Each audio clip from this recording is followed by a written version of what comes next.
And the webinar series is questions to ask before joining an endo practice. Sorry, before I go on, I want to introduce Danina. So y'all will see Danina. She is a fantastic team member for the Innovative Endodontics team. She is actually very involved in our career process of trying to help grow our endo community, engage with doctors that might be interested in our community. So she's a fantastic resource as well. And so I invited her on here tonight to be with us. I did want to mention that this is all for you. So if you have questions, you can either, butt in, interrupt, ask the question, or you can put your question in the chat. And what we'll do at the end is I'll have Danina kind of read through those questions to make sure that we answer everything before the end of the evening. So thanks, Danina, for your help tonight. So our topic tonight is building a referral base as a new endodontist. Practical strategies for growing a strong referral network. Of course, referrals are for the most part a necessity, and it is the lifeblood of a practice. And so those referral relationships are incredibly valuable to any specialist, but certainly a new associate. It's very important to kind of recognize how you can develop a referral base or strengthen a referral base as quickly as possible so that you're busy and successful in the practice.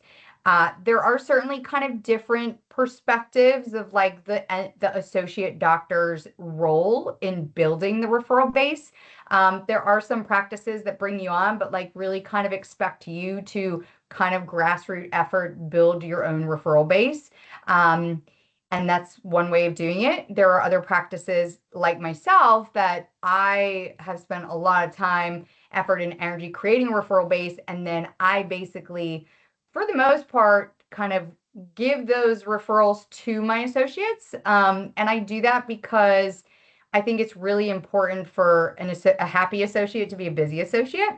And so if there is a lull for some reason or an opening in the schedule, I will always give that patient to my associate doctor instead of filling my own schedule. I think that's incredibly rare. I'm not saying most practices do that, but I think it's super important because it's by treating patients and having those patients have an excellent experience with the associate that the trust and the growth of the associate happens. So I feel like as an owner, I have a very big role in helping them build their referral base. But we're going to go through some kind of logistical things of that process. And so the reality of building referrals, right? So what is it all about? Marketing is super important, and I am not poo-pooing marketing here, but it is not marketing per se that creates your referral community. They have to be earned, right? So referrals, you can't just go out and bring cookies and say hi and expect referrals to come. Like you have to understand that when they are sending you a patient, they are sending the patient who, number one, doesn't want to leave their practice because they know them, they see them every 6 months, they're comfortable in that environment, in that building, in that location. And then all of a sudden, their doctor says to them, oh, you need a root canal, we want you to go here. The patient's immediate response is, but I want to stay here and I don't know Dr. Estes and I don't want to go there. Like, right? That's like everybody's kind of reaction is there's some hesitancy. And then, oh, by the way, it's for a root canal, which everyone has, the myths that it's going to be a terrible experience. So we have to understand that when a doctor is sending a patient to us, it is an extreme, example of trust. Like they are trusting us to treat their patient like their patient would be treated in their practice. So it's truly an honor. And referrals should never be expected. And we have to recognize that every time a doctor sends us a referral, it's an opportunity to show gratitude and deliver on a fantastic experience for each and every patient. Because I will tell you this, I know we're going to talk a lot about building referrals, and I don't want to start off negative, but like referral patterns can shift and change very quickly, and sometimes for what might seem to be sillier or minute reasons. So it only takes kind of like one negative patient experience or a lack of communication on a case or something like that, potentially for an office, maybe their team members didn't have a good experience with your team on the phone, or a patient went back to them and said they didn't have a good experience with your practice. Sometimes that trust can be severed really quickly. And so it's so important that once we get the referral, we deliver on the referral in terms of a fantastic experience. So we're not really allowed to have a bad day, right? We've got to always be on, we've got to always deliver, because every referral is really dictating whether or not we get another referral. And I will say that when I was the new kid in town, right? So then when I opened up my practice, people were like, you're kind of crazy. Like, you're opening up 2 miles down the road from the endo practice that's been in Charleston for 30 years.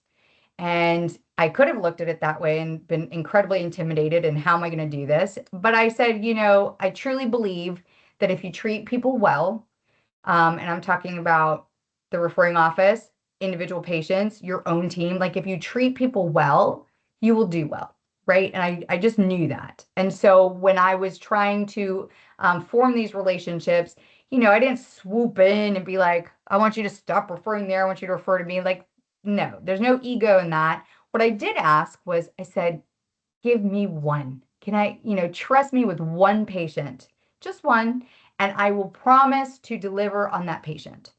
And that's not a big ask, right? The doctor's like, okay, all right, we'll send you a patient, right? Like, we can do that. And that's how it started, honestly, was me just humbly asking for one chance, one exposure to their patient. And then we delivered a great experience, and then one turned into two, and two turned into three, and that's how it grows.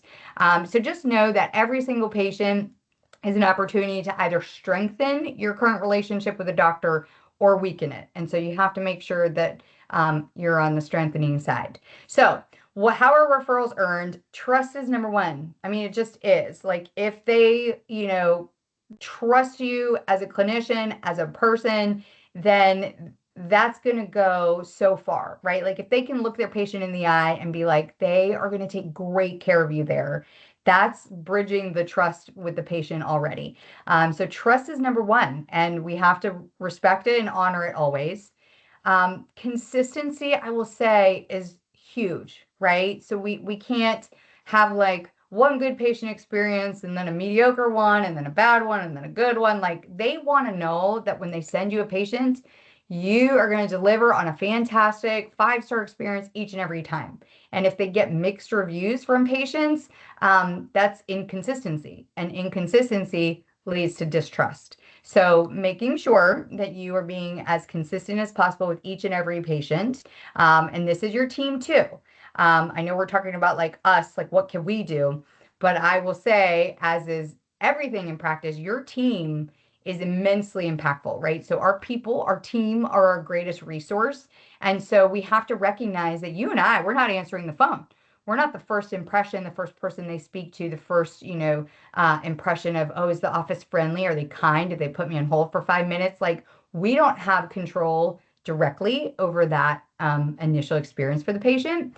So we have to have a team that understands how valuable their role is, and every single team member has a valuable role, because the experience of the patient is 360. It's not just the clinical case and the care of the doctor. It is all of their interactions with the team, with the assistant, with your insurance coordinator, whatever it might be. It's like, a full circle. And so never overlook the power of your team in terms of building this trust consistently as well. Communication, so big, okay, so huge, that when they send you a patient, they expect to have consistent and quick communication. So they can't send you a patient and not get a report for a week. Like, that's just unacceptable, because they are coming to you, and right, most of the time, depending upon the situation, but most of the time they need to go back to the general dentist for a permanent restoration, and they're waiting for your communication to know when to schedule the patient. So you have to be prompt with communication. You have to have very respectful and clear communication. You have to recognize that if you take a call with a referring office, like, it's an opportunity each and every time to express your gratitude for the referral, and speak to them professionally and clearly. And your reports really have to express professionalism as well. So that's a reflection on you in the practice. So you cannot have spelling errors in your report. You should not have any grammatical issues or challenges with your reports. Your reports need to be clear, concise, and clean. Because otherwise, if your report's sloppy, they might say, well, if their reports are this sloppy, then maybe they're clinical care is this sloppy. So remembering that everything you do is a reflection on you in the practice. So making sure communication is super tight. I will say, in terms of communication, there are going to be situations that don't go exactly the way we want, right? There's going to be a tough case. There's going to be maybe a separated file, a perforation. There's going to be something, right? We know if you do enough endo, there will be challenges, there will be obstacles. And it is not the challenge itself that determines the outcome ultimately, it's how you handle it. And so it's not always fun to have difficult conversations with patients or referring doctors, but you have to have very clear, empathetic communication, and you have to do it quickly. So my rule of thumb is we never go home with an angry patient situation, or with a referring doctor waiting to hear from us. Like, I mean, that is just never going to happen because we can't go home and let that just fester, right? Like you have to handle and try and squash everything as quickly and as easily as possible, because it's that patient that goes home and they're maybe already angry about something, and there will be angry patients. It just happens in life. But if they like think about it all night, that's when you get the 2 a.m. review of a 1-star for something that maybe was not a big deal. But if you handle it very promptly and quickly, then you can make things better very quickly. So never, ever shy away. Don't sweep things under the rug. It's not going to go away. Do it easy and upfront. And that, I think, is always the best way to handle any communication, whether good or maybe negative. So clinical excellence, right? So if they're sending you a case, they do expect to see kind of that pretty root canal in the x-ray. They should see gutta percha right to the apex, all those things that we are taught day in and day out. They are expecting that, as they should, right? Because we are the experts, and so we should deliver on clinical excellence all the time. And I do, if for some reason, like a post-op x-ray doesn't look kind of like that textbook PA, I do make sure to comment on it, right? So if there's a reason that maybe I'm short of the apex, maybe I did that a little intentionally because the root's on the IAN nerve, or like whatever it might be.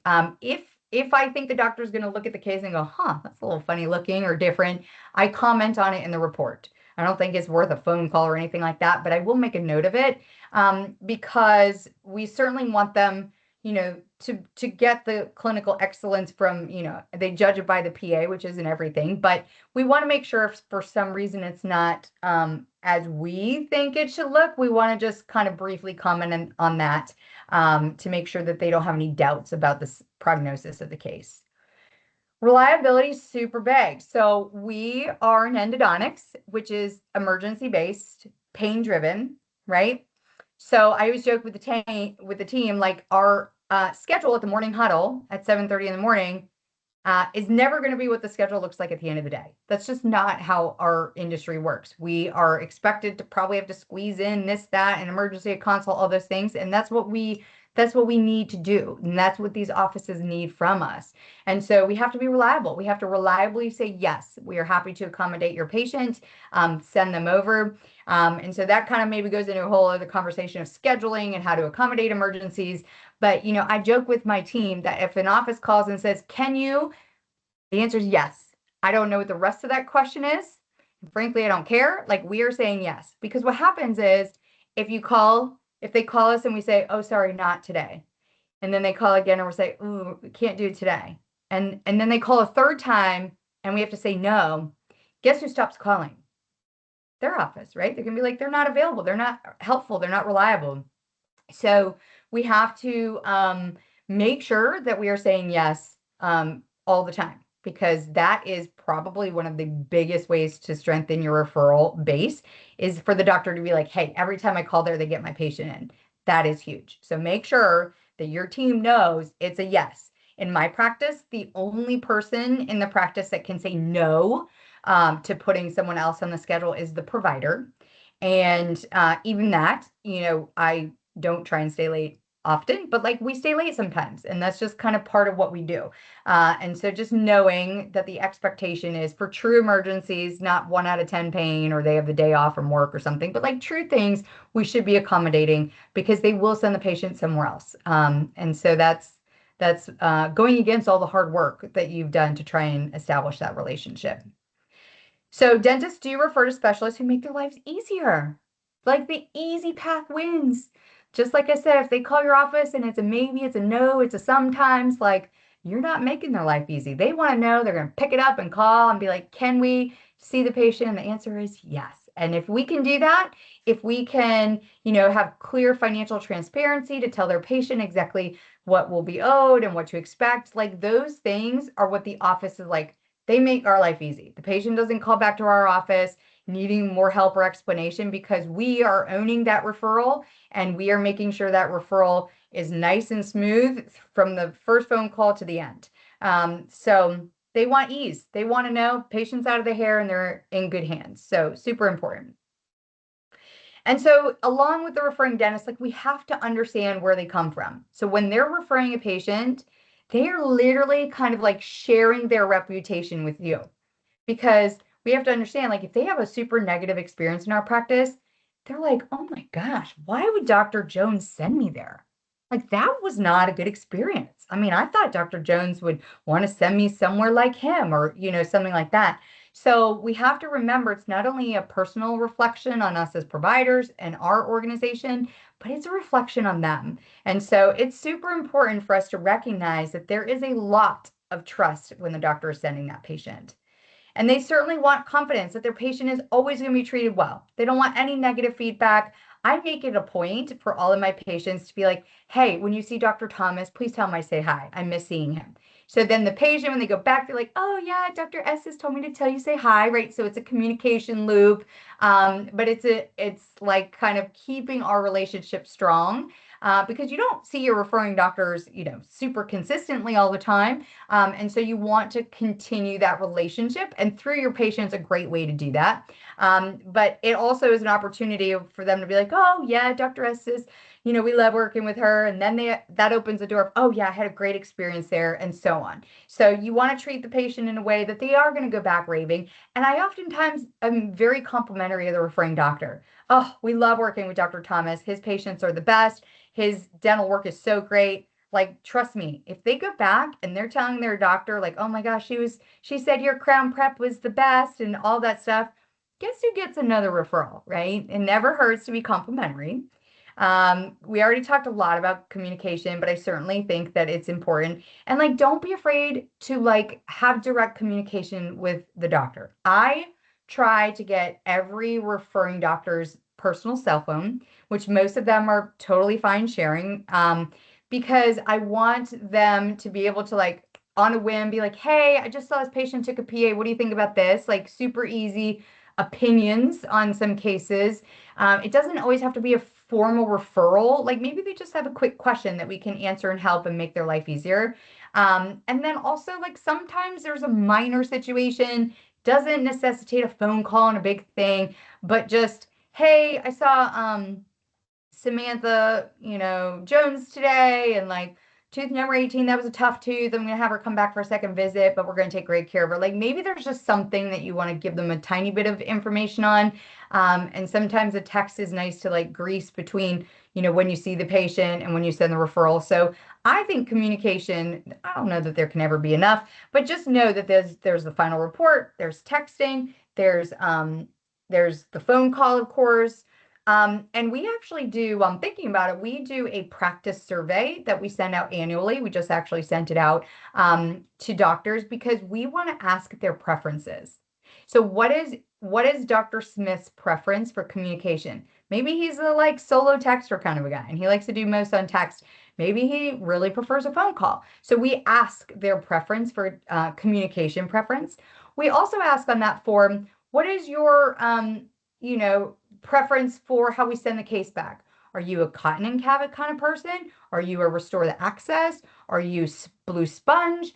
Like we get some preferences so that we can deliver on it, right? So if we know that Dr. Weimer always likes blue sponge and cavit, guess what we're going to give Dr. Weimer? Blue sponge and cavit every time. And we note it in our software system and alongside his name and his preferences so that we know every single time this is what we're going to give. No surprises. He's going to get back the case the way he likes it. And so we also do that for extractions. So, okay, we see a patient and we recommend extraction. Does that doctor want to see the patient back in their practice for the extraction? Maybe they do all their own extractions. Do they always send to oral surgery? And if so, which is their preference of oral surgeon? Not our preference. Doesn't matter who we care, or like. It is who they work with, and we want to honor their preferences. Is it case by case, and the office wants us to call to ask what the preference would be? So these are ways that if we can have that communication and we can get those doctors' preferences and that kind of thing, that we can make their life easy. If we know they're going to send to this oral surgeon, we can send the referral. It's one less thing for their team to do, and we're honoring their preferences. So practice surveys are super helpful. We can also ask about team preferences. We can ask about hours of operations, where's their favorite lunch place, like all those little things, so that when we want to do something thoughtful for the office, we have their information on record and easily accessible. So that's an awesome little thing to do on a regular basis. Treatment, high quality. I mean, I think that is kind of the expectation with a specialist. So it should always be high quality. They want the patient to come back, right? So like this might seem silly, but it's really important for the patient to come to the office.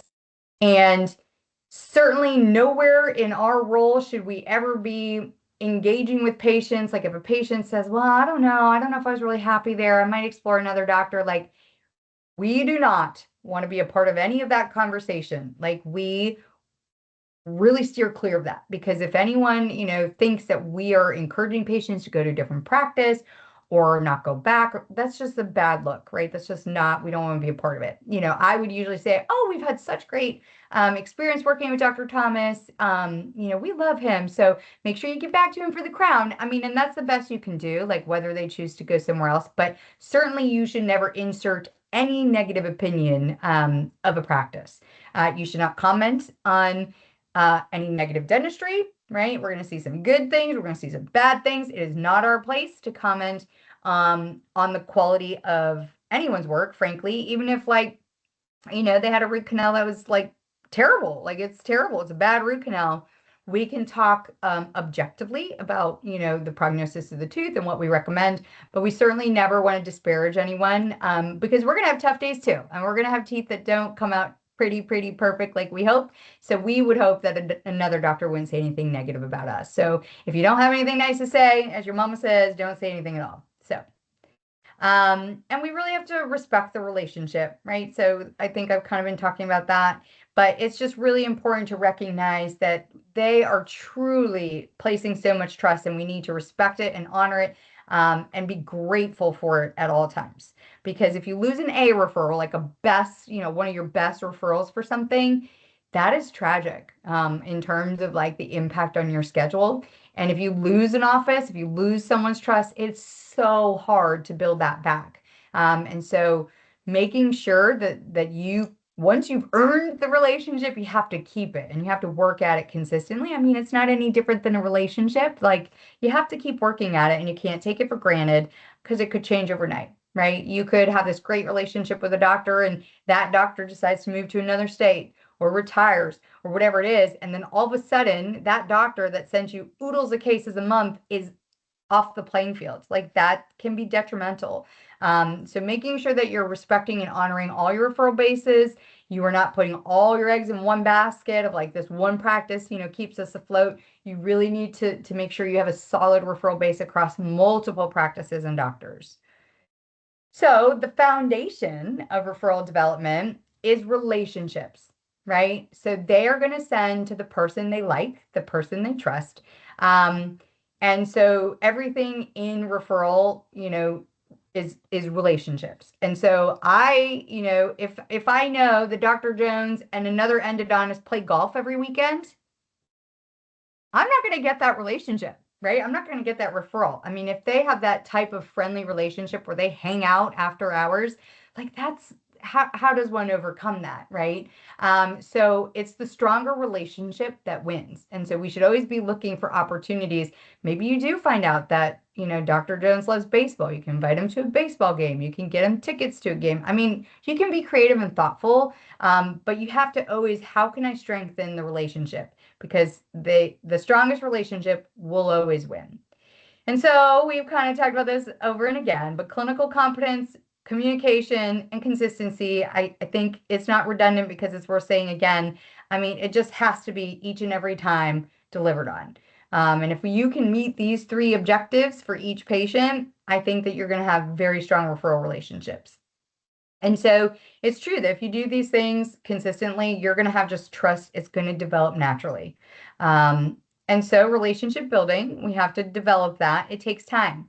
And so you're focusing on the person first. You are focused not only on the dentist, the whole team, because you will find in referral patterns, you might think like, oh, well, me and Dr. Smith have great relationship. I wonder why he's not referring me a lot of cases. Well, you might not know that Dr. Smith's front desk team member, her best friend works at the other endo practice across town. And so guess what? Maybe she's filling out the pads and she's sending the patients where she prefers. So you might think that every doctor is deciding where patients go, and that would be untrue.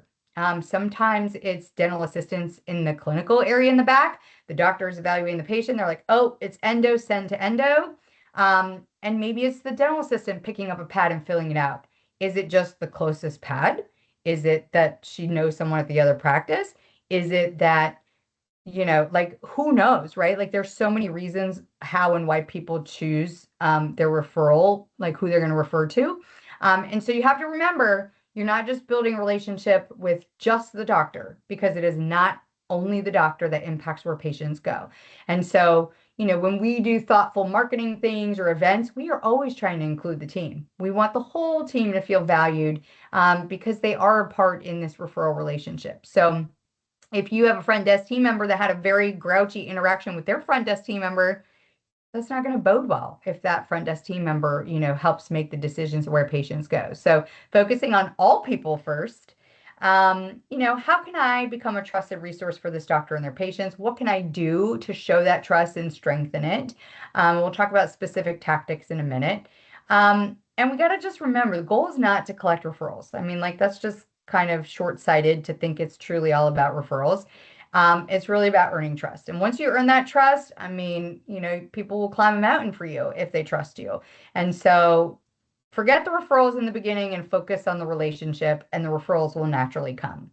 So it is important to get in front of referring dentists, right? You can't just, join a practice and steadily be in the practice. Like you have to build some visibility, and you have to start to create your reputation in the community. And so visibility means actually getting in front of them and meeting them. So office visits are great. And I would say that office visits for you to show up and meet the team and the doctor, like they can be sometimes a little awkward and uncomfortable.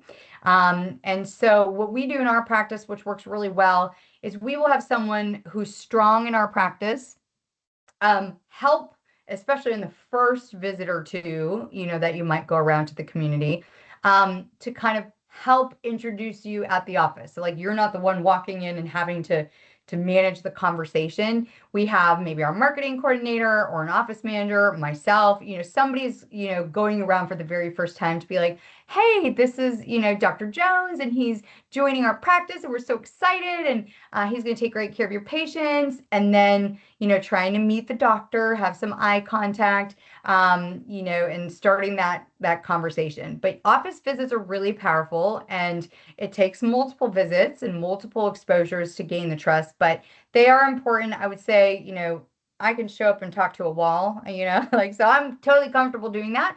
But if you tend to be a little more introverted or a little shy or not really sure like what questions to ask in one of those visits, I would encourage, certainly for the first couple, to have someone who's been with the practice and is a strong communicator go with you to kind of like basically train and show you how these visits go, and how to interact and ask to speak with the doctor, because there's an art to that. Lunch and learns are super powerful. All right. So we have to remember that we are the experts, right? We know the endo. We know, what we should be doing for, antibiotic management, all those things. Like That's us. That's on us. We're the expert. And so we want to share the knowledge. And lunch and learns are great, right? So if a practice takes an hour lunch, it's an opportunity for us to go in there and feed them, right? Everybody loves food. But then to also educate them and pick like a small topic. Maybe it's on appropriate antibiotic prescribing. That's good news. They want to hear that. They want to know that. They want to learn something new. So I think lunch and learns are a great opportunity to go in, strengthen the relationship, bring them food, goodies, and just kind of like continue to have exposure to the whole team. Study clubs are great. Sometimes people host or are part of a Seattle study club or something along those lines. So they get these kind of continuous interactions every time they attend the study club. So that's great. If you have local dental society meetings where you're going to bump into and have the opportunity to interact with doctors, that's a great way to get in front of people. Continuing education events, so very similar to the lunch and learns, but more of a kind of more formal event where they actually get some CE and maybe a little deeper content or topic. We host a lot of continuing education events. So I honestly probably do like 6 CE events a year, kind of spacing them out over the year. And I do it on all of our topics. Like maybe you're passionate about resorption or vital pulp therapy, cracks and fractures. I do a simple like diagnosis and prognosis lecture. I've done some on dental anxiety. I've done some on the business of dentistry. So like bringing value to them, some new knowledge. They want to see you. If you present confidently on a topic, they're gonna be like, oh gosh, like they really know their stuff. Like they know they're experts, and therefore they can make the assumption that they're the expert, with your patient as well. So I know not everyone's a natural speaker, but I think continuing education events, because you can get a small room of doctors, say 10 doctors, in a room. Again, you feed them and you give them a great hospitality experience. But then that's like such great one-on-one connection with all of those doctors at each event. So you get to highlight your expertise. You get to have very awesome, focused time on every doctor that attends. I think they're just gold. They're super, super helpful in referring, for referral relationships. So I would strongly consider that. And, a lot of times we like pick a topic and we do the same topic on like 2 different dates, a few weeks apart or something, so that you are, more available if one particular date doesn't work for someone. But we find those are just fantastic. And then I will say, it's not always me presenting. Like there's only so much endo we can talk about, although I think we can do a lot. But, sometimes it's like, hey, we've had a lot of questions, maybe from some talks with doctors about, like, hey, who do you use for CPA and taxes and all that stuff. So it's not maybe a direct thing that I can offer or educate them, but I've even brought in CPAs to educate them on like maybe some tax strategy or some profit and loss understanding, or like topics that they don't have a lot of exposure to. I've brought in like motivational speakers. I brought in a dental comedian, right? So like I've brought out outside people to present to them, to like give them added value, right? So if you can add value to a doctor in their office, then you're gonna like, that's super positive. It's a great reflection on you. So if you're not the strongest speaker or that makes you intimidated, you could always, invite someone else to come speak, but you still host the CE. So like that's still a strong reflection on you. So think outside the box, because there's a lot of different ways to do that. Community involvement's great. Like maybe the dentist that you work with is super passionate about animal shelters and like saving animals, like finding their passion. And like, what if you make an annual donation to their favorite pet shelter? Like, I mean, that goes a long way of sharing passion and consideration. So knowing your community and being involved, not only in your, individual community, but trying to kind of spread out in your full community is super impactful. So face-to-face interactions are just golden, right? You can never have too much, frankly. The more, the better. When you do go to an office, you're like, okay, what am I even talking about? So you definitely don't want to talk about yourself. Like, this is not about us. Like, we're going there. And frankly, people like to talk about themselves. Like, this is a true fact. And so we have to be cognizant of like, we're going to that visit to connect with them. And there's nothing more than people like to do than to kind of talk about themselves. Oh, well, I graduated here and this and that. And you will find the more you let someone talk about themselves, the more they end up liking you, which is just kind of funny. But it's all about them. So you're going to ask about their practice. You might, how many years have you been here? You know, what do you prefer? Are you a crown and bridge kind of a doctor? Oh, you do a lot of dentures. Like you're kind of trying to learn about their preferences and like what they like in dentistry. You know, in deeper conversations, maybe it's like, what challenges do you have? Oh, you know, they might say like, oh, we had a dental assistant that's moving back home, and so we're looking for a dental assistant. Like we help offices as much as we can. So I will have in the back of my mind, Dr. Jones needs a dental assistant. And I'm telling you that the dental community is small. And we might have someone, like maybe my dental assistant's like, oh my gosh, my friend's looking for a job. And maybe you kind of connect them, right? Like I feel like I'm matchmaker a lot. You know, sometimes I have a doctor that's telling me like, I'd really like a new opportunity in this area of town or something like that. So like if you can be a connector, like that's incredible value for the practice. So if they have a challenge, like, is there anything that we can do to solve it? We actually had hygienists at one point that were having a very difficult time getting in-person CE, and they need a certain amount of their CE to be in person and it can't be virtual. And so we have nothing to do with hygiene. I mean, amen, right? But we don't have anything to do with hygiene, but that didn't mean that there wasn't a problem to solve. So I figured out how to bring in a hygienist trainer, you know, who offered CE. And so I hosted the CE event for hygiene, and people were like, you don't even do hygiene. I don't, but I brought a solution to a big problem in our community. So that certainly reflected positively. So if you can learn their challenges and, you know, maybe help in some way, that's incredible opportunity there. It's important to ask, like, what do they value in a specialist?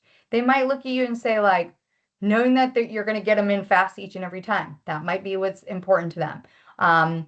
They might say, you know, making sure that the patient comes back to our practice in a timely fashion. Like they might give you feedback about what is really important to them in a relationship with a specialist. So you got to ask the question, what matters the most to you so that you can deliver on that?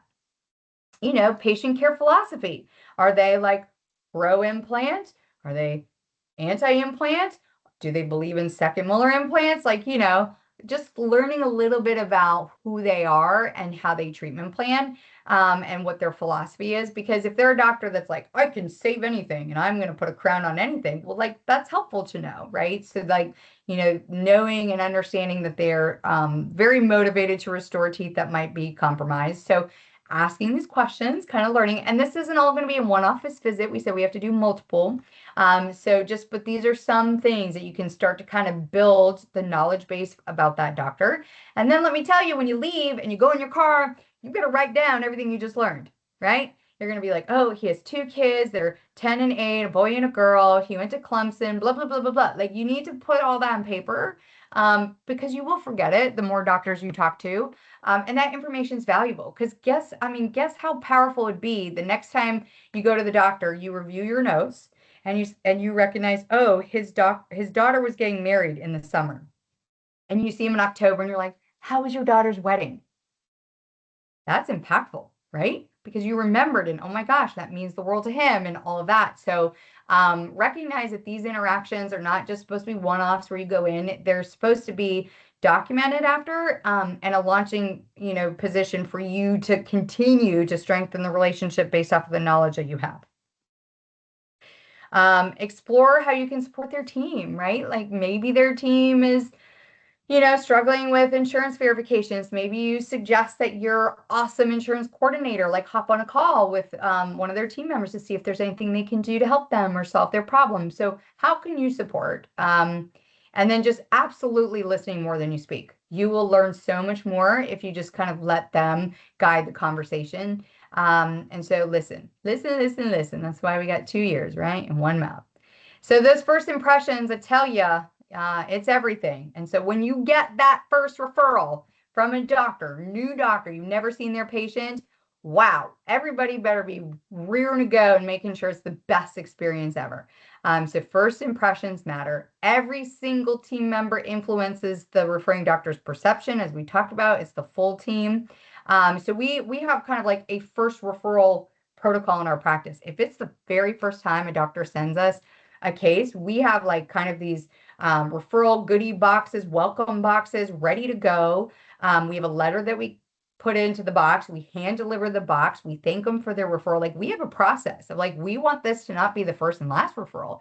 We want it to be the first of many. And so what do you do? How do you like foster that when you get the first referral? And so you should really think about that, because it's impactful for them to be like, wow, I sent them one patient and they were so grateful and they came by and thanked us. And like that, again, gratitude goes a long way. So, um, you know, consider scheduling experience. Okay, so what I mean by that is, did the patient, as we talked about, was it taking them a week to get in and see you when they were in pain? Did they have a hard time finding an appointment time that worked for them? Like, that's what that scheduling experience means. We want to be accommodating. How is our front desk? Were they sweet as pie and welcoming and great and helpful, or were they distracted and put them on hold for 5 minutes? Obviously, we know clinical experience. All patients know are two things: do I like you, and did you hurt me? That's it. They do not know if you found MB2, have no clue. They don't even know what that is, but they do know, did you hurt me and do I like you? So you better be like the boss of anesthesia. You better know how to get patients numb, because that is what is expected of us. And there's no faster way to lose patient trust than to have them feel discomfort in the procedure, because then it's just impossible to regain that trust. So clinical experience has to be optimal each and every time. We've harped on communication, but again, communication, timeliness, being super thorough, and follow through. So a little bit more about communication, because it just can't be said enough, but immediate referral acknowledgement. So my team, when they answer the phone and they take their referral and they, help schedule the patient, like, they better end every single phone call with like, thank you so much for the referral. We appreciate you. Every single email communication that goes back and forth with the referring office, thank you for your referral. Like, you can't acknowledge referrals enough, honestly. And so there should always be an opportunity to say thank you, and very quickly, right? You shouldn't get a referral Monday and no one contacts the office or the patient until Wednesday. Like, it has to be every day. I mean, I would say every 10 minutes. But like, certainly should be very consistent and very immediate. We talked about treatment updates, like letting them know if there's something that we think that they should know it. And you will find some doctors are like, I want you to share more information. And other doctors like are very kind of lackadaisical or happy with the final report. So you're going to learn your doctors, and some are going to want a little bit more communication and others less. And so we just, whatever they prefer, we're happy to do it. Timely reports, direct access when needed. So like, if they need to speak with me, like, that should be immediate. And so we talked about important: no spelling errors, no grammar issues, clear documentation, super professional. If a doctor calls, it is mandated that they come get me, and I step away from what I'm doing to speak to that doctor. There is no, we'll take a message and she'll get back to you. No, no, no, no. Like, that's important. If they're taking time to step away from their day, they deserve to speak with me. But if you don't tell your team like what is expected, it could be they take a message, and that's just a bad look. Like, if I call an office and need to speak with someone, and they don't let me speak to the doctor, it's infuriating, right? Because I'm in the middle of something, and in my world, I step away. So I think it's a good practice to always step away happily, politely excuse yourself with the patient. They're going to be okay. And make sure you take that call, because I think it's so important. So they should never, ever, ever wonder what happened to their patient. Like, oh my gosh, I sent a patient there, I wonder what happened. Like, it should be clear, even if they don't schedule. So my practice, if we get a referral, we have a follow-up process where that patient is reached out to 6 times. 6 times, like phone calls, texts, over a very specific cadence of time. And if they don't schedule ultimately after a couple months, I mean, you can probably guess that they're just not interested in pursuing care. But it's still important for my team to reach out and be like, we've attempted to contact Mr. Smith multiple times. We haven't been successful in reaching him. Thank you for the referral. If he, shows interest, we'd be happy to see him in our practice. Something like that. So it's like, oh, okay, well, I sent the referral. They did everything they could to get him in, and he didn't schedule, but at least they know we tried and we communicated that. So I think that's very valuable, so that they know it's not just like we called them once and that's the end of the story. It's important to let them know that we really do work very hard, that if you send us a referral, we are working diligently to schedule that patient. So what do referring doctors appreciate? Nice and clear, we evaluate your patient today. Treatment was completed successfully. Like, that's nice. They like to hear that. Here are findings and recommendations. Patients been returned to your care. Like, these are just kind of some examples of simple communication.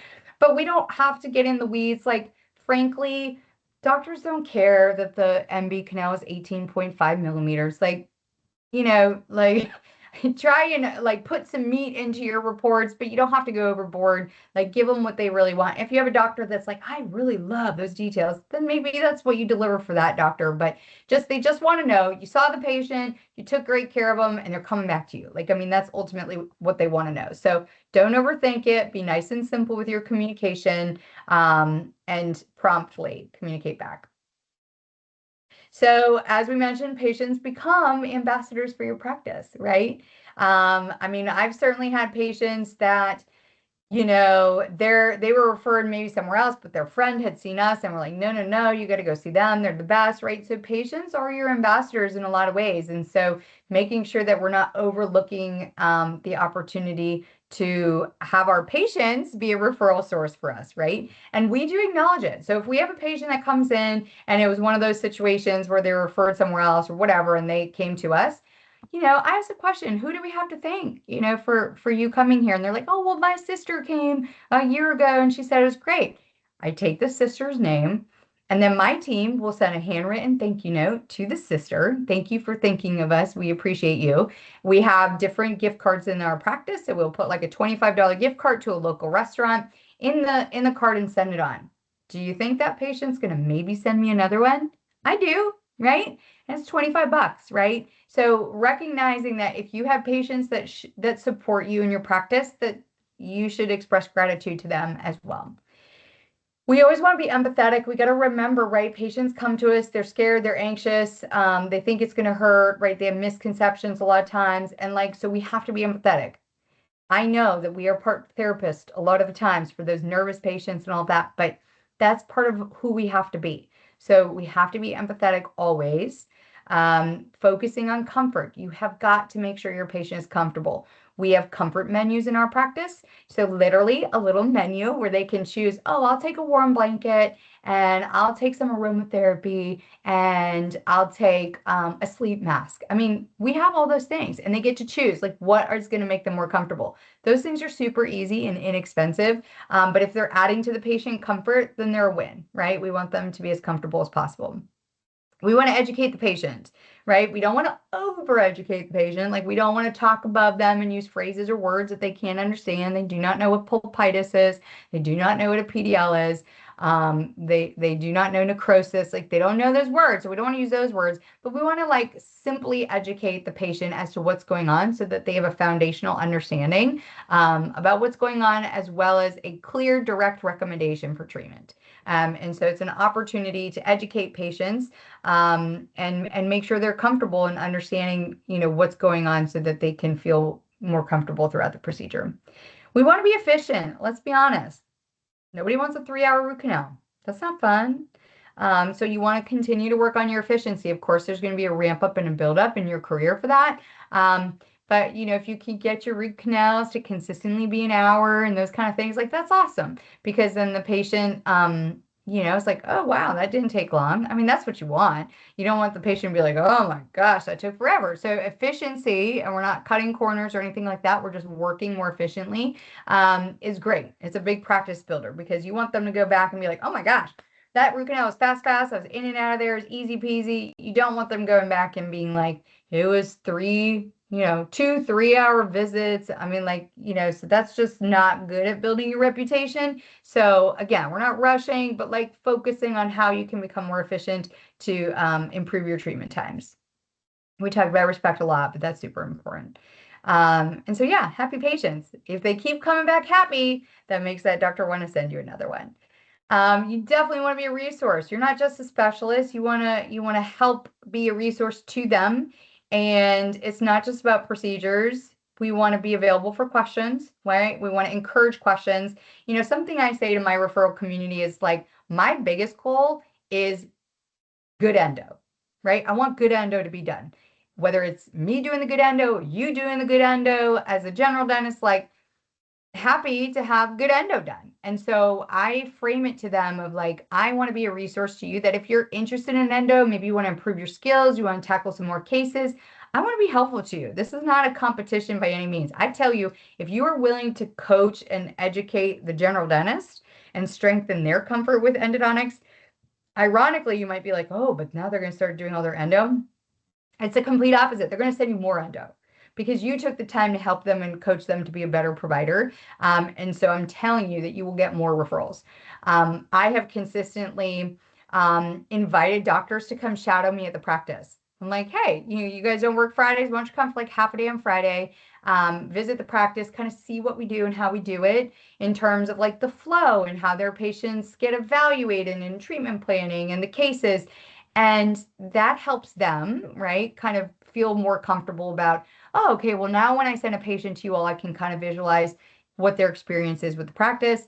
And it also, has the added benefit of like, oh, wow, like this is streamlined. They know what they're doing. She did molar endo in 43 minutes. Like that would have taken me forever. Like, so for them to be like, why am I doing endo if their practice is this easy and efficient? So that's kind of like the silver lining of also having them come. But I'm telling you, never be afraid to coach and educate your general dentist. It is not going to take your job away. If anything, it is going to strengthen for sure. So give them clinical guidance, share your opinion. I'm not talking about restorability. I think we talk about that a little bit further in the presentation, but just endo clinical guidance. If they're asking that, like that's where we shine.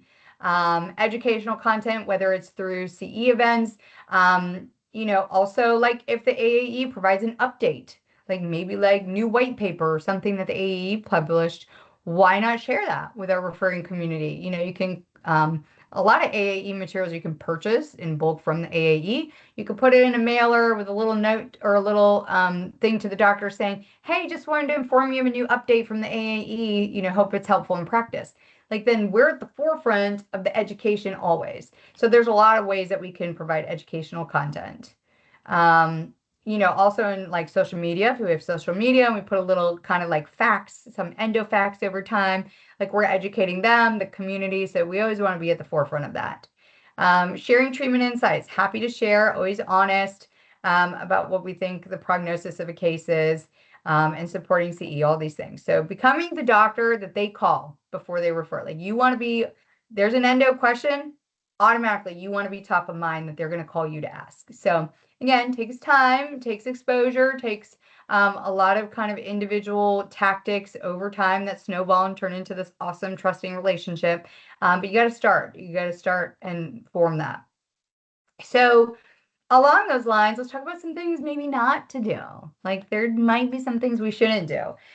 This isn't sales, right? This isn't like hokey or it's not sales. Like we need to understand that we are offering them incredible value. And if you kind of go in it kind of superficial or transactional, like people read through that. So if you go in empathetic and compassionate and genuine, that's going to be received. So you really want to focus on the genuine connection, mutual respect. I'm happy to send patients to doctors myself all the time. So what I mean by that is like sometimes someone's new to the community. They happen to find us first for a root canal and they don't have a general dentist. Well, that's a great opportunity for me to say, you know who you should go see, and I refer a patient to them. Huge practice builder. It doesn't happen super often, but if you can, in your report, indicate patient, didn't have a general dentist and we strongly recommended your practice, like that's a win. They like that, right?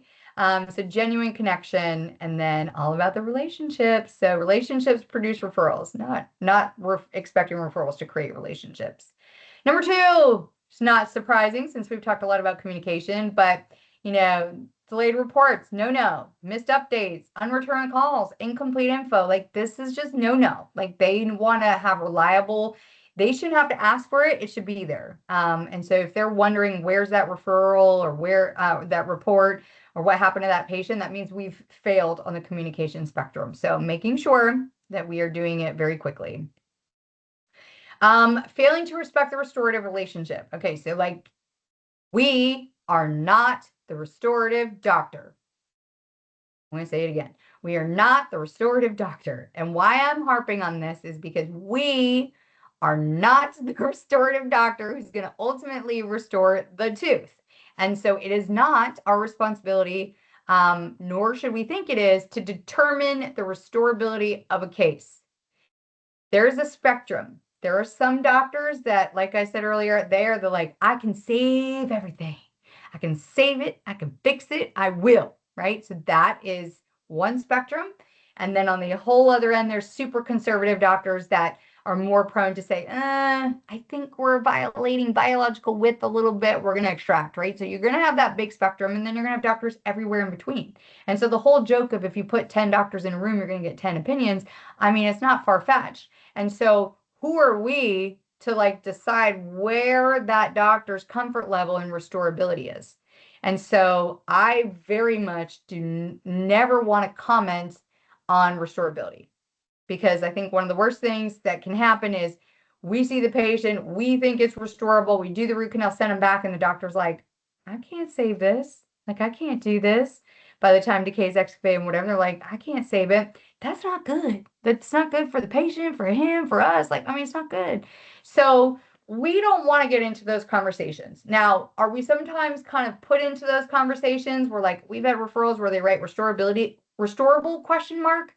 Ugh, like, that's not where I want to be in this world. Now, what I will do is I might have an opinion, because I was a general dentist for 5 years in the Navy. Like, maybe I do have an opinion on the restorability. Now, if I think it's questionable, guarded, or poor, before I do the root canal, I will take some snippets of my cone beam, right? Because most doctors are evaluating teeth based off of two-dimensional imaging, a lot of them. And so, of course, we see more detail and proximity to the bone, and we can measure it and all those things. And so if there is something that it's not a slam dunk that it's easily restorable, I will take some snippets from my cone beam, very clear, with maybe some measurements, and I will have my team email it to the office and politely request, we have a patient, mutual patient in the chair. We'd love for Dr. Riley to take a look and confirm restorability before we initiate treatment. So I'm not making the decision. It is still on them. I might be giving them some more tools, some more information to consider that maybe they didn't have in their practice. But again, not my call. And so I want to give them the tools. I might suggest I'm concerned about restorability, but at the end of the day, it's going to come from their mouth, yes or no. And I think you should, at all costs, try to avoid this like trap of deciding, because it's not our call to make. Now, along those same lines, sometimes patients are like, do I need a new crown on this tooth? Right? They're going to do that casual, like, do I need a crown on the tooth? I'm not falling into that trap either. Right? So sometimes their doctor has said, well, you're going to go get the root canal and then we're going to replace the crown. And that patient's like, maybe I don't know if I need a crown. And so they're trying to get you to say what you think about their crown. That's not my job, right? So I dance around that with the patient, and I'll immediately reply, oh, well, has Dr. Jones talked to you about the crown? What's the plan for this crown? So I'm not answering it. I am trying to gather information from the patient. And sometimes they'll be like, well, yeah, then they'll like tell me, yeah, he has a plan to replace it, but I just didn't know if you thought that too. So I never respond until I have some more information. And sometimes the patient truly doesn't know. And they're like, well, I don't know. I'm not really sure if he's replacing it. And then I say, the great news is that Dr. Jones, he is the restorative specialist. This is what he is specialized in. And what he's going to do when you go back to his office is he's going to look at your existing tooth and the restoration, and he's going to decide what's best for this tooth. That's the way to handle it. Do not, because there is nothing worse than you telling the patient their crown is fine, and then they go back and Dr. Jones had a treatment plan to replace that crown all along. Guess who's calling you? Hey, I had a plan to replace that crown, and now you told me that they don't need one. No bueno. No bueno. And they will stop referring to you if you disrupt their treatment planning. And there are just some doctors that, like, some believe every time a tooth gets a root canal, it should get a new crown. Whether that's right or not wrong, I mean, it's not our call to make. So I will say, as little as you can talk about what they should own, the better. It is not, I might say in my report to them, like, oh, I noted distal decay on number 4. Like maybe there's an incidental finding and I'll put in my report, but I'm not going to tell the patient, hey, you need a crown on number 4. Like, that's not my call. That's not, that's not my thing. So I might alert the doctor to it in the referral as kind of an incidental finding, but I'm certainly not treatment planning anything to the patient. I will give the doctor the information and they can treatment plan if they feel like it's appropriate. So just staying in your lane. That's what this is staying in your lane. They do not want you to hop in their lane, starting to talk to the patient about bridges and implants. Like they don't want that. They want to be the expert in what they do. And so you have to respect that. So you have to remember they own long-term patient relationship. They are the one that sees this patient hopefully for 20 plus years. So we have to respect that. By all means, we never want to create any doubt in that relationship that the patient and them have. So don't ever plant seeds of doubt or step on a toe. So you have to learn to dance is what I say. Like you have to learn how to not, make something seem negative. Sometimes you get a case sent to you and there's a separated file. That's not great. Not great. But like, you have to learn how to communicate with your patient that it's not like condescending and it's not making it seem like they did something terribly wrong. Like you have to protect them. And you'll learn over time how to do that. It does take some time, but just knowing that you always have to try and think of the general dentist and how to support them as best as possible. Got to protect the trust because if you break it, it's hard to recover. All right, number 4. Inconsistent experiences. Like we can't, like I talked about earlier, you can't have good and bad and good and medium and bad. Like you have to be consistent. They have to know what the patient's going to get every time they send to you. And so patterns are important. One excellent experience is good, but guess what? Every excellent experience is great for building confidence. So really recognizing that you have to be on point every day, have to deliver on the same experience. And then they know, they're like, it's predictable. I'm going to send to innovative endodontists. They're going to take great care of my patient. I know that because it's been proven time and time again. So that's exactly what you want the doctor to think about. And then they feel very confident referring because they know the patient's going to have an optimal experience. So what are some habits? Maybe talk about specific habits of successful endodontists. So top referral builders, oh my goodness, we're talking about communication again. I wonder why. Just so impactful. So you can never over communicate. Follow through. If you say you're going to do something, if you say, hey, Dr. Jones, I'm going to get you that report by 4 o'clock today, you better get them the report by 4 o'clock today. So follow through on any commitments. You have to definitely invest in relationships. I know that we're tired at the end of the day. I know that maybe we don't want to do X, Y, or Z, but like you have to do it anyway. So meaning if it's taking a doctor out for dinner after work, or if it's like doing a lunch and learn or something, like I'm not saying everything we do to build these relationships is like, we're super excited to do, but it's super impactful. And so you have to do it anyway. If you know it's in the best interest of you, the business, the community, like do it anyway. So investing consistently in relationships, delivering each and every time, staying visible. Like you want to create a positive reputation in your community because the community is small. And so what I mean by that is like people move around in the dental industry. So like maybe someone was a dental assistant here and now they're a dental assistant here. But if they had a really good experience working with your practice here, they're going to be like to the new office, hey, well, we worked with Endo a bunch and they were so good. So you have to like recognize that communities can be very small. And so you want to be visible and positive in your community because negative goes the same way.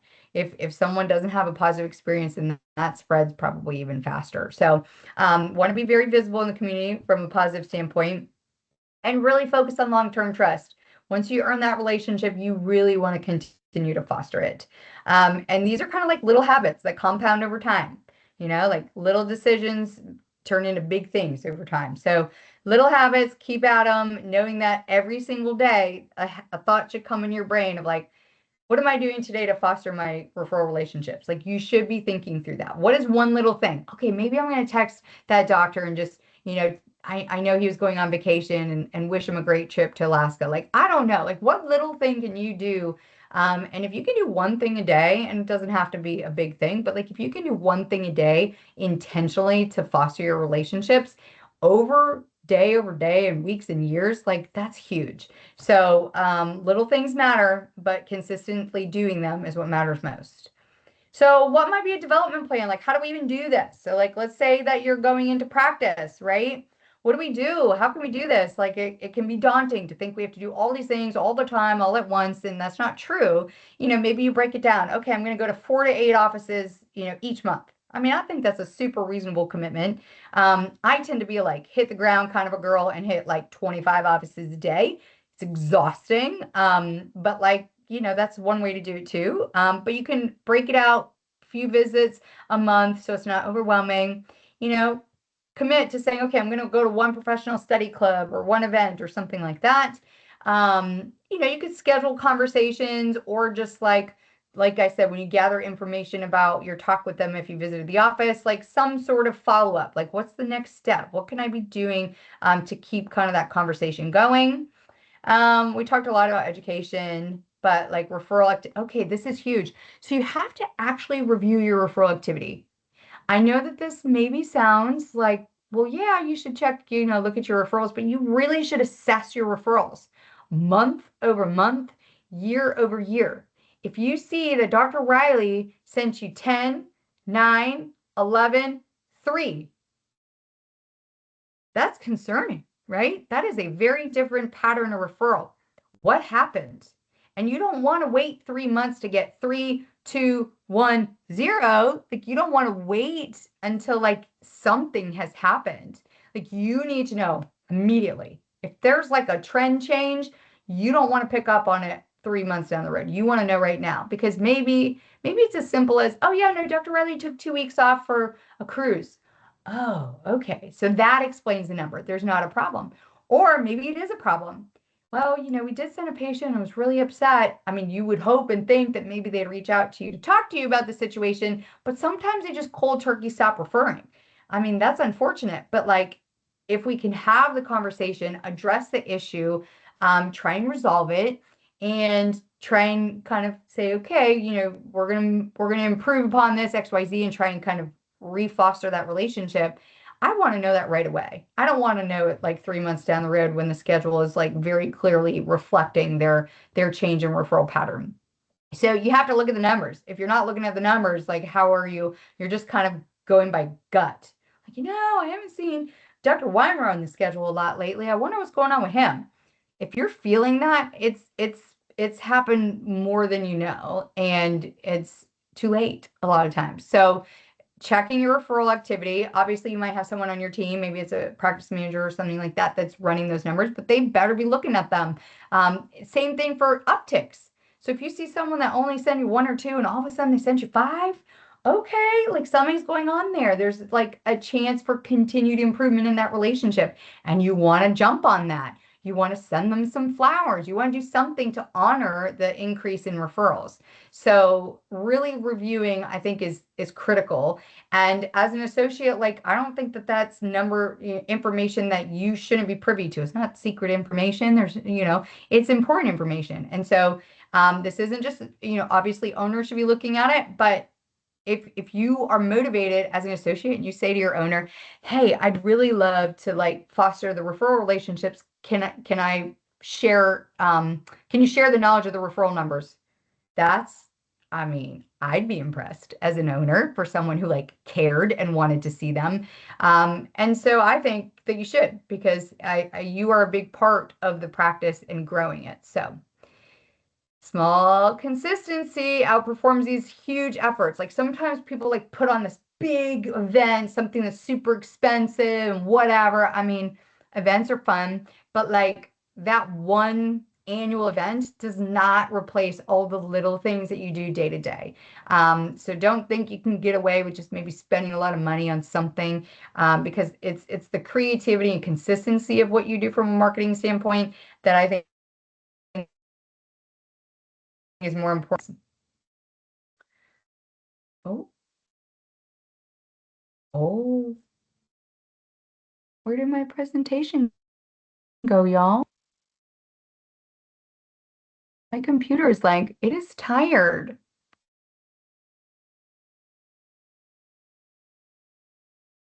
Hmm.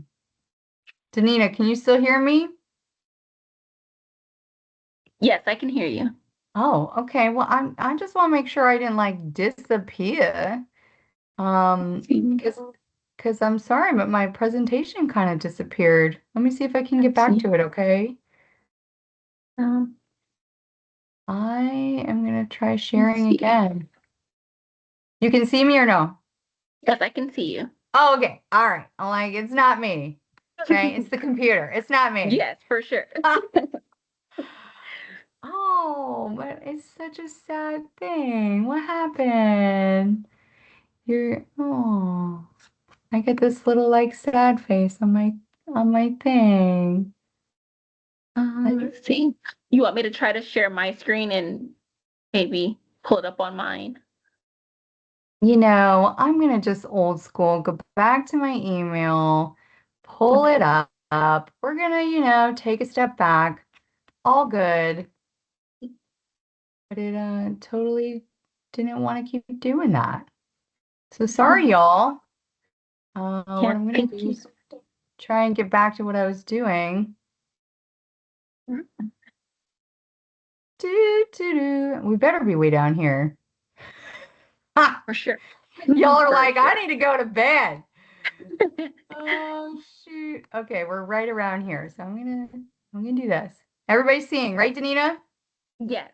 Okay, I'm back. Hopefully it doesn't kick me out. All right, I think we're back. Sorry about that. So your first 12 months, so let's say like you're joining a practice in your first 12 months and like kind of thinking through what you could be doing or what you should be doing. I will say the first 1 to 3 months, like you're taking in a lot, you're getting adjusted to the practice, but like this is where you first start to build your visibility. The first time you meet people, you start to get exposure to your community. Then months 4 through 6, you're starting to really, okay, starting to develop the relationships. Now you know which doctors at which practice, where their offices are, like you're starting to get a better understanding of that. So now it's about developing some relationships. Maybe you're taking them out to lunch, all those things. Months 7 through 9, I would say like now you're starting, like now you have some cell phones and now contacts and this and that. So now you're starting to communicate more and kind of be a regular person that they think of and communicate with. Months 10 through 12, now you're like, okay, now I'm going to flow, consistency, retention, and whatever tactics you've found that are working best for you to kind of just keep on that. So don't overwhelm yourself with like what you have to do day in and day out. But I think if you have a general plan for the first year in practice, that would be super helpful. And, sometimes it's just like taking a calendar and like thinking through, okay, what are my tactics for month one? What am I going to do? What am I going to do month two? Like just kind of mapping it out. And then you just have to follow your plan. So whatever works best for you in your world, but I would say like you really should be giving some intentional thought to how you're gonna contribute. And it's a marathon, it's not a sprint. Like one bucket of cookies is not going to do it. And if you're going to deliver cookies, they better be good. So being thoughtful, being creative, and just recognizing like you can't just stop by an office and have one good conversation and then be like, oh, but they never sent me anything after. Like it takes time. So be patient, be persistent. So some key takeaways from today. Trust, number one, if you can get the trust, you get the referral. So focus on the trust and not the referral itself, because they go hand in hand. Relationships absolutely come before referrals. Like if they know they can trust you and they like you, like that's the most important thing. And the referral, again, is just a secondary benefit. Communication, there's that word again, super critical. So you have to have like, you have to really have good EQ, right? Like you have to be able to read the room. You have to know maybe when a patient's not super thrilled about something. You have to know when, doctor interaction wasn't optimal. Like you have to be able to like know when what's happening and what it means and when to react and when not to. Like there's a lot of that in our daily practice that we never learned that in school either. But just like communication, but strong communication. Like you have to be reading the room and depending upon what's going on, adapt to it and respond to it appropriately. If you are missing the cue that a patient left really angry, like that's not good. Like you have to be able to like read that so that you can respond and like put out that little fire. So it's just a little plug for EQ. Consistency matters. We know that. Patient experience influences growth absolutely over and over again. And then long-term success comes from serving both patients and referring doctors. Like you should not have all your focus or attention in one or the other. If you're just like patient driven, you're overlooking a very important, sector of your business, which is the actual referring office. So you should always be thinking about both in every situation. Like I said, there are going to be patients or situations that happen that have a negative something happen. I mean, it's life. But if anything, like I can deal with an angry, grouchy patient, but I sure as hell am going to protect the referral relationship. So if I have to pick like someone in that situation to like be super clear that they're not upset or they're informed, it's the referring office. So you might not be able to like, change that patient or their perspective, but like you have to try and protect because you don't want, if you think that patient's going to go back and say something negative, like you want to be ahead of that. I want to have talked to that doctor already to say, hey, just want to touch base. I will tell you like 9 times out of 10, if I have to reach out to a doctor about a patient or a situation, they're like, oh yeah, she's difficult. She's always hard in our practice. So like, it's usually not a you thing. It's usually the patient, but they do appreciate the communication ahead so that they already kind of hear your side of the story, if you will, before the patient comes in and exaggerates and says, they injected me 25 times. Like, probably didn't happen. That probably didn't happen. But so if you can, try and address who you need to in that situation, which is the referring office, I would say like make sure you're protecting that, even if something doesn't go super smoothly. All right, now's the time. Q&A, everybody. What do we got? Danina, do we have any questions in the chat? Yes, we do have one, and that is, how would you manage a referral that requests evaluation on a specific tooth? For example, please evaluate tooth 14 for root canal treatment, but your clinical examination and diagnosis indicate that tooth 15 rather than tooth 14 requires root canal therapy. Would you contact the referring dentist to discuss the findings before initial treatment, or would you proceed with treatment on 15 without prior notification?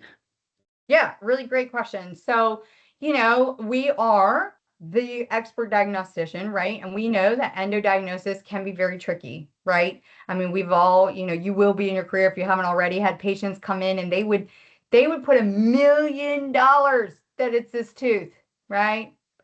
And it's this tooth, right? Like, so we know that, where the site of the pain is not always the source of the pain. And that's why we are good at what we do. That's why we are very consistent with our testing. And that's why we get to, we figured out, and that's what they expect of us. So I have never had a doctor send me a case, number 14 root canal, and it's really 15 and I do 15. Like, they're just like, oh, thank goodness you did the right tooth. Like, they're not mad about it. They're grateful that we took the time to be thorough and make sure that we are treating the appropriate tooth. So I've never had pushback in that regard. I think that if they have been in dentistry long enough, they know, that sometimes we think it's one tooth and it's another. So this is kind of common in our dental world. And, I might put in my report, patient referred to the practice for tooth number 14, patient reports, blah, blah, blah. And then I'll put like clinical and radiographic evaluation completed. Tooth number 14 tested normal to all, sensitivity testing and is vital. There's no indication of endodontic pathology or no indication for treatment.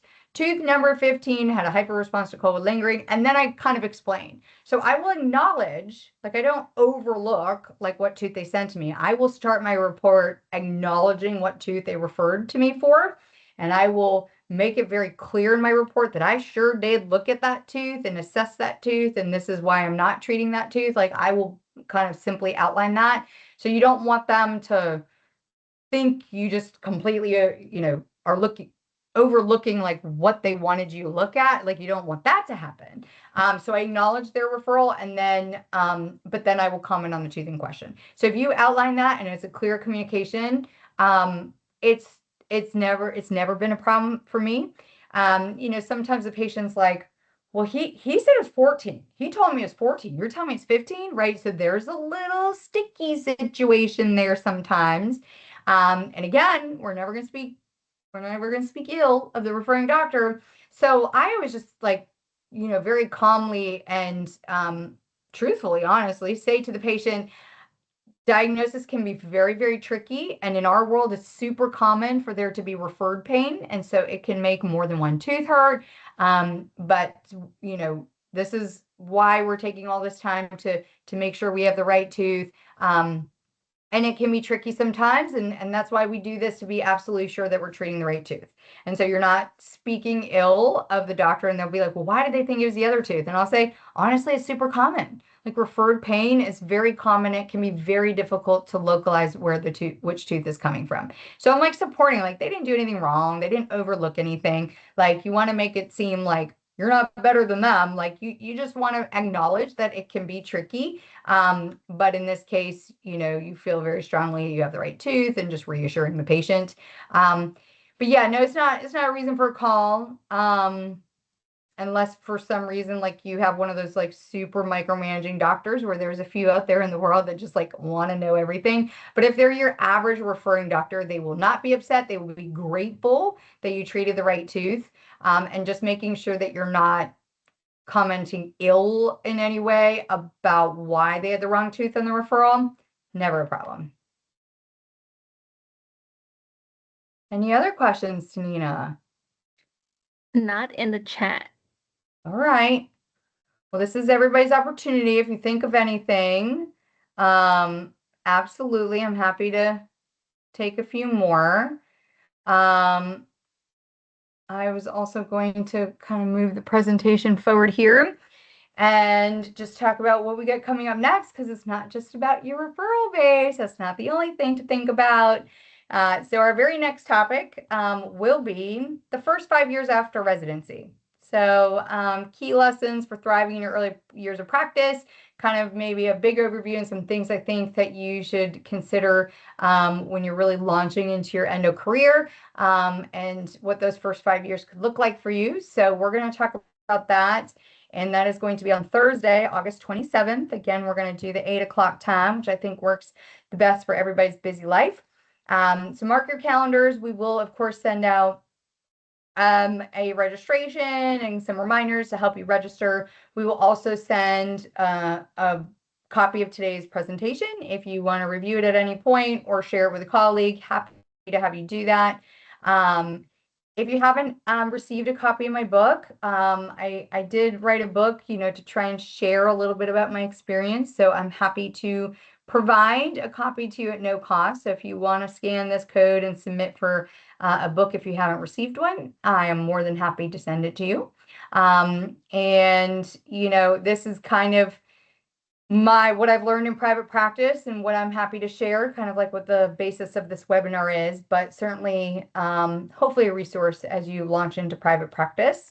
So that being said, I'm going to go ahead and stop sharing the screen.